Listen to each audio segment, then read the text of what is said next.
All right, man, we're here. Stoia of Sooner Scoop down in Destin, spring meetings.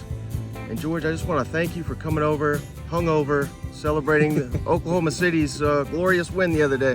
Yeah, it was a fun night. Not too hungover, but did have a few beers, celebratory beers, and some key lime pie. The food here in Destin, I had a blackened grouper sandwich last night. It was fantastic during the game, and luckily the Thunder blew them out, and so I can enjoy it. And maybe enjoyed it a little too much late in the night, but it's been fun. It's been a fun week down in Destin. I can't complain.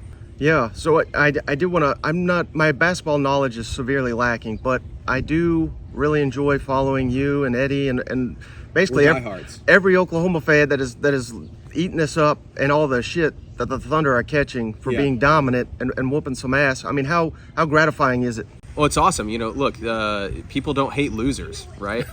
So we're winning, and I think that, I think the cool thing about Oklahoma and Oklahoma City and OU fans, you've seen it online, take a lot of pride in their sports teams and in their state, and I think there's just a lot of people that are proud of being from Oklahoma, being represented well, and this Thunder team I think is a really good example of that. I know this isn't a NBA podcast, so I won't go too long, but I do think that this Thunder team is a great representation of that. The way they've built this team, the organization, it's just been fantastic, and you watch the games and the crowd, and I've been to several games this year and past games and playoff games, and it's the best in the NBA. I mean, it's legitimately the best in the NBA, and it's been a lot of fun. And you're right, they're catching a lot of shit on X right now. People hate SGA. I love it, dude. I want to drink those tears every morning for breakfast. I love all the people that are hating on the Thunder right now. Yeah, and one guy in particular that is, I think he is maximizing this run to help the Sooners is Jim Nagy. Yeah. Does he have any prior history with Oklahoma or the Thunder? Because, I mean, my God, it's like he's pushing all the right buttons, it seems like. I think Jim he knows how to play into the fan base, right? He sees an opportunity to grasp it. And he's somebody that, going back to his Senior Bowl days, he's somebody that would tweet a lot about certain players or his opinions on things. Right. I think he knows the value, especially in college athletics right now, and college football specifically, of being online, being present, feeding into the fan base, getting them riled up. And that includes, tweeting pictures of Alex Caruso or Jalen Williams, guys on the Thunder, and saying we need football players like this, or we need to build a team like the Thunder, which would be awesome. If Oklahoma could build a team like the Thunder, they'd be pretty damn good. They might compete for a national title. So I think he's trying to ingratiate himself with the fan base, with the state, and I think he's done a pretty good job of that. And we can get into it, but the positive momentum in the program is real right now. Now, what does that look like in the 2025 season? I don't know. I mean, the schedule's hard, it's the hardest in the country, but I do think that this offseason has been so pivotal for Oklahoma, whether it's the hiring of Jim Nagy and just the national brand that comes with that, the vision that he has for the front office and the program, as well as obviously what they've done in the transfer portal. There's a lot of really good things going on. It's just, what's it going to look like next year? We don't know. Yeah. Is there any possibility, because now I'm sitting here, this has been weighing on my mind the last month or so, have we reached a point where there's too much John Mateer hype? Because I hear in spring, we all know Oklahoma's got a hell of a defense led by Brent Venables. I heard he was basically kicking the defense's ass more often than not, and now I think that's getting out, and people are, Baker Mayfield 2.0. Have we reached the point where the expectations are too high for John Mateer? I'm glad you brought that up, because I've actually been saying this now for the last month, that I think it has gotten to a point where it's like, okay, what are we saying here? Because I understand he had a great year last year, and I don't want to say that didn't mean anything, right? But let's be real. He was at Washington State. He didn't play the competition he's going to play in the SEC. Now, I think he's going to have some maybe better weapons around him at Oklahoma. I think that they feel like their offensive line is going to be a lot better this year, which was a problem at Washington State. He's obviously with Ben Arbuckle. It's starting to rain on us here. Live video here. But I think that when you talk about the expectations around him, they have gotten to a point, Mike, where I'm like, okay, I think he's going to be really good. I think he could be a top 5 quarterback in the league. Is he a Heisman contender? I don't know if I would go that far right now. Yeah. Now, how about this? Have you been asked this yet? Would you rather have him or Arch Manning just for next year? Because again, Arch, yeah, God's gift of football, but he's not really played a ton. It depends on what, and I don't know, because it depends on what do you want? Do you want somebody who's a little bit more proven? Then you take John Mateer, right? And I think his pairing with Ben Arbuckle makes a lot of sense. Or do you want the guy with tremendous upside, a guy that, could be a number 1 pick in the NFL draft next year? Obviously, the lineage that Arch Manning has, we saw him in glimpses the last couple years of being a really great player. So do you take the guy with tremendous upside, but could also, his floor might be lower? Or do you take the guy like John Mateer? And I think for Oklahoma, in such a pivotal season, you take the guy whose floor is maybe a little bit higher, and that's John Mateer. So I'm going to lean Mateer. But if you told me at the end of the year Arch Manning's the best quarterback in the country, that wouldn't surprise me either, right? And I think that Arch is in a system with Sark, and having sat behind Quinn Ewers, that he is set up to have a tremendous season for Texas. But in Oklahoma's position, where they absolutely have to go win football games this year, otherwise people are going to lose their jobs, I think you have to take. I don't want to even call John the safe pick, because I think there is some risk involved in taking him. But I do think that there's a little bit more security in somebody like a John Mateer, who's done it before and has done it with this offensive coordinator. All right, you heard it there, folks. Direct quote: Arch Manning sucks. John Mateer rules. George Stoia, quote him on that. But now you're a spring meetings veteran now. How much different is this than the Big 12? Because we had Bobby Burton on here yesterday from On Texas, and he was just, he was not mocking the Big 12, but he was just like, this is like a different universe down here. Well, I covered the NFL for 3 years in Denver with the Broncos, and these meetings remind me of like owners' meetings or these big NFL things where it's an exclusive event, only so many media get in. The media access is actually phenomenal in terms of getting to talk to coaches kind of informally, or athletic directors off the record, whatever it is, and then getting obviously some different little tidbits here and there that you wouldn't typically get elsewhere, right? So I love that part of it. And then the way they treat you, the way that the poolside reception is on Tuesday night, like it's very first class. And I can't say I don't know what Big 12 meetings are like. I don't think it's this big of an event. The SEC knows how to dominate the media market. Like, what is everybody talking about this week? In the middle of May, right before summer, when there is no college football going on, what does the SEC think about the college football playoff? What do they think about conference scheduling? What do they think about this and that? And Lane Kiffin's on Paul Feinbaum making a fool of himself, and Kirby Smart's, holding court at the hotel lobby bar. Like, this is like, it's so SEC to dominate the market right now. And that's the thing that I take away, is it feels like I'm covering the NFL more than a college football league. Mm-hmm. And after being down here, do you have any sense or a better sense of where Oklahoma is in terms of what they would like the playoff to be? Obviously, I think it's a foregone conclusion it's going to go to 16, but how they structure that, a lot of people are talking about 5 auto bids and then 11 at large. Any idea where Oklahoma stands on all that? Oklahoma wants to go to 16. I know that for sure. They also want 9 conference games, and so does Texas. OU and Texas have actually been lockstep pretty much in everything in terms of the future of college football, transfer portal windows, college football playoff, all of that.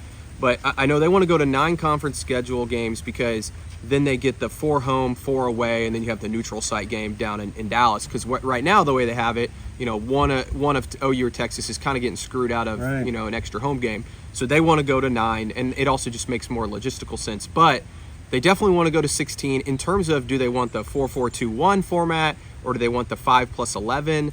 Joe C., the athletic director, doesn't really want to tip his hand there.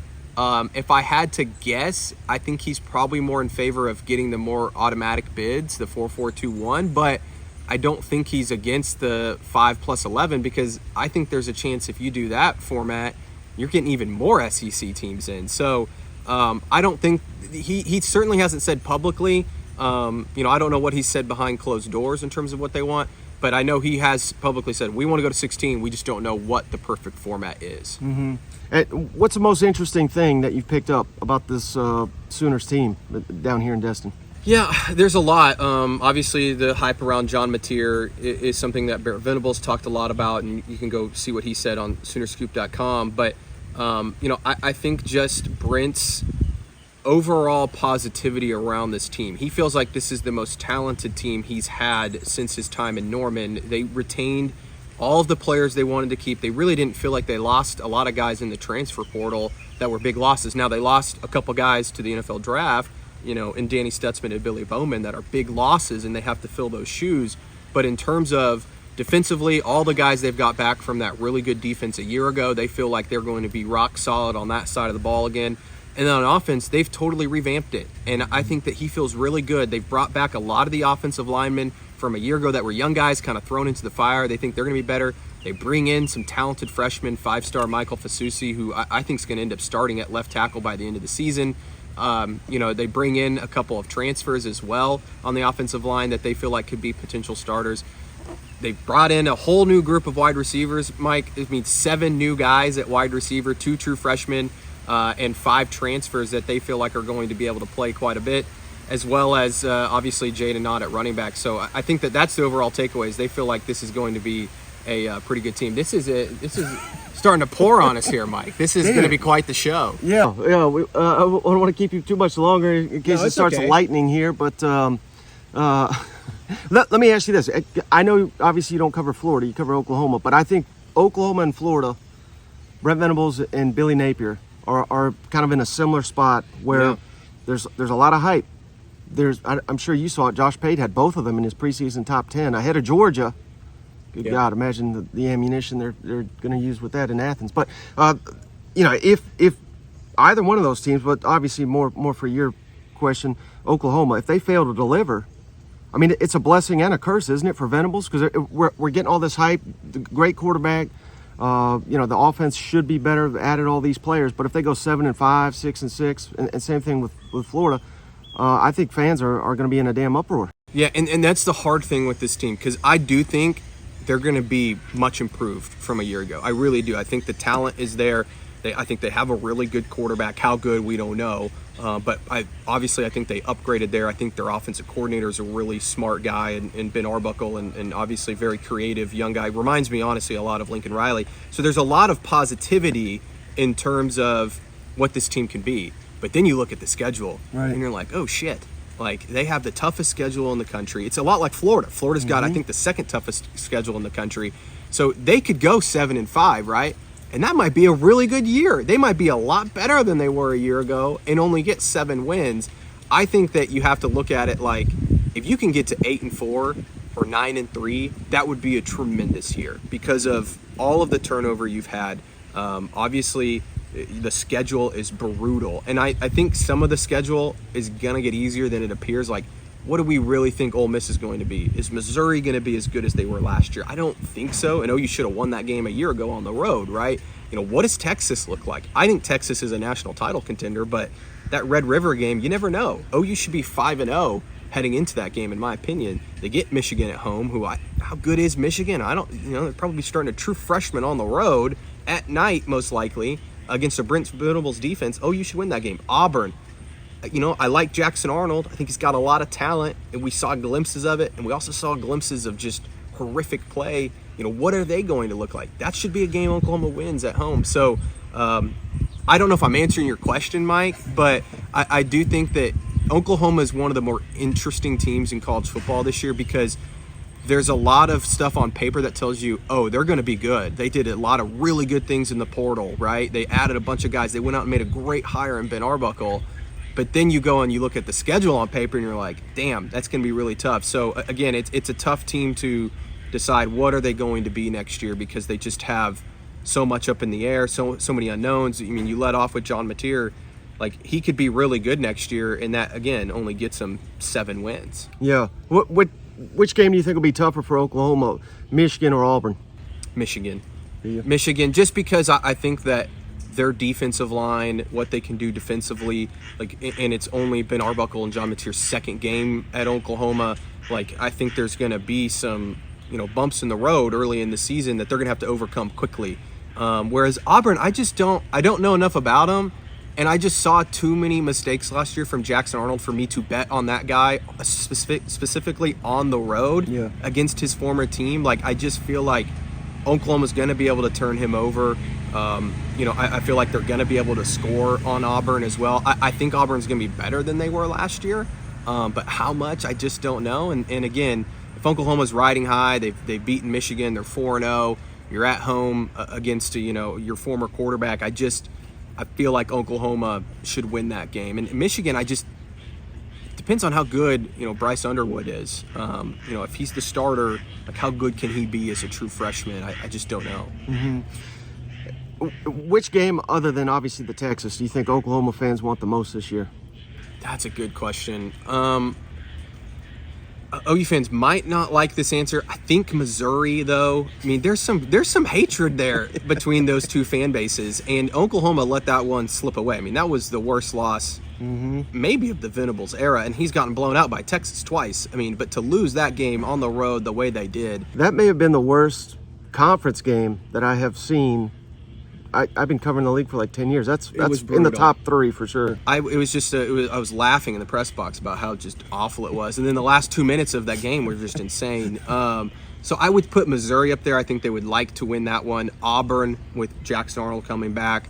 And I'm going to say LSU is probably up there because of Nick Anderson, Bauer Sharp transferring. And but I'll tell you, Mike, I think LSU might be my preseason pick to win the league. I think they are going to be really good. I think they have the best quarterback in the conference, at least from what we've seen so far. I think they did a really good job in the portal, and I think they're going to be improved defensively. I think that the Tigers are going to be a really tough matchup for just about anybody. Why the hell is Oklahoma traveling to Temple? Please tell me that was something they agreed to before they joined this league. Oh, yeah. They agreed to it years ago. I think it's like a 2-for-1. So Temple's got to come to Norman twice. Yeah. And then they did last year, right? Yes. And then I think they go back. Temple comes back to Norman in like 27, maybe 28. So I think it was a 2-for-1. Joe C likes to do those. I'm actually fired up about that trip. I can't wait to go to Philadelphia.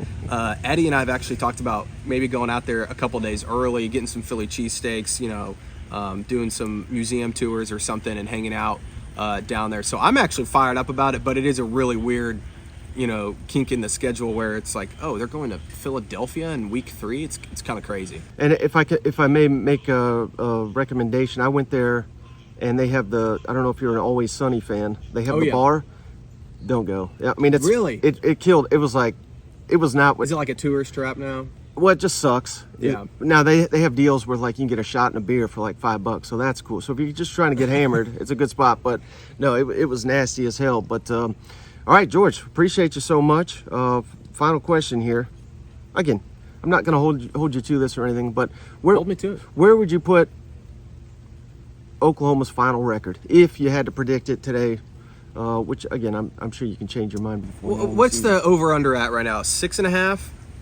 Is that right? It depends on the book. 7. I'm going to take the over. I do think this team's much improved, and I also said earlier, I know right now when you look at SP Plus rankings and strength of schedule, OU has the toughest schedule in the country, and I do think it's going to be really difficult.